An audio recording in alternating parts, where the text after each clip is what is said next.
Alleloia, miarabantsika rehetra amin'ny anara-maherin' Jesosy Kristy amin'izao andro maraina ny fa 20 aprily fa 2020 sy 2020 izao. Tonga amin'ny andro fa 12 ny alina saza isika. Mino aho fa ny fanahy masina ny ikasika ny fonao ary anokatra ny masom-panahinao, atakaranao ny sitrapon'Andriamanitra amin'izao andro maraina izao. Tononoko aminao ihany koa ny fahasoavana sy famindrapo eo amin'ny fiainanao. Ny lohateny izay hojerentsika androany dia ny hoe sa mandeha mamaky ny lohasaha maizina. Sa mandeha mamaky ny lohasaha maizina.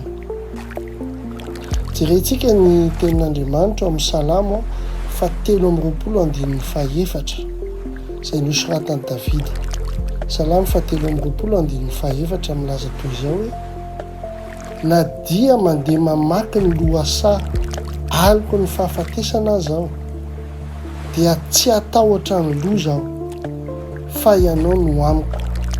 Ny tsorakazonao sy ny tehinao, ireo no mahafatahotra ahy. Amen. Jereo antsika eto ary mario fa tsy nilaza Davida hoe raha mandeha mamaky ny lohasaha maizina aho, fa hoy izy hoe na dia mandeha aza. Zava-misy eo amin'ny fiainana mantsy ny fandalovana amin'ny fahasahiranana mafy izany, na izany koa natao hoe aliko ny fahafatesana. Mety hoe feno famaizinana ny tontolo iainanao ohatra. Saingy izao zavatra lehibe mihitsy, zava-dehibe. Mandeha mamaky azy ireo ianao. Tsy mitoby eo ianao, tsy mijanona eo ianao, fa sa ianao mandeha mamaky ny lohasaha aliko ny fahafatesana na lohasaha maizina. Tsy ampitahotra satria amin'ny mahazanak'Andriamanitra anao, efa eo akaikinao Andriamanitra miaraka aminao. Tsarovy ihany koa fa ny alina maizina na alina maizina indrindra azy izany dia mifarana amin'ny maraina foana. Tsy ny lohasaha maizina ny toerana alehanao, fa lalana iray andalovanao fotsiny izany. Sahia ary tohizo ny dianao. Jerevana ny ohatra iray ao anatin'ny Baiboly. Very ny zavatra rehetra Joba, ny zanany, ny harenany, ny fahasalamana. Kanefa nanambara taham-pahasahiny Joba hoe fantatro fa velona ny mpanavitra aho. Amen. Fantatro fa velona ny mpanavitra aho izy. Nandeha namaky ny lohasaha maizina indrindra azo eritreretina izy, kanefa nivoaka teny ampita, mitondra avo eny amin'izay zavatra rehetra very taminy. Amen. Ahoana no ampiaranao an'izany eo amin'ny fiainanao? Raha ianao no mety mandao anatin'izany lohasaha maizina izany ianao androany, dia soaty izay lalana ho alehanao.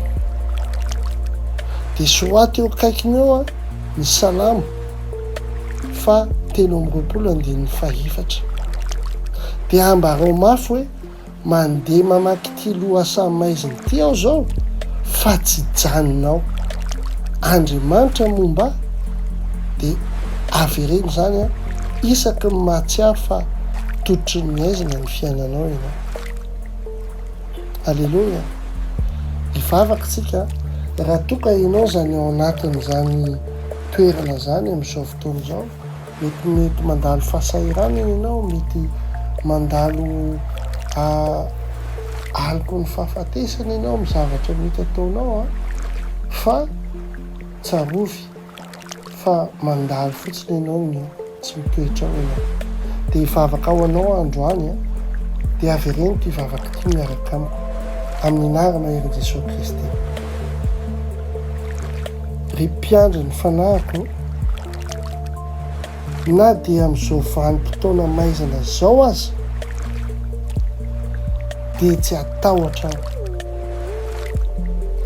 Ny fanatrehanao no fampiononanay